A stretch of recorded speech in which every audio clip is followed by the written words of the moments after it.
आज प्रत्येकाचे मन राष्ट्रप्रेम, राष्ट्राभिमान आणि गर्व यांनी तुडुंब भरले आहे.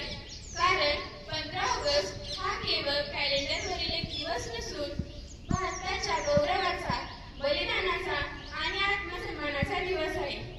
1947 साली आजच्याच दिवशी आपल्या भारताने ब्रिटिशांच्या 350 वर्षाच्या गुलामीतून स्वातंत्र्य मिळवले. पण हे स्वातंत्र्य सहज मिळाले नाही.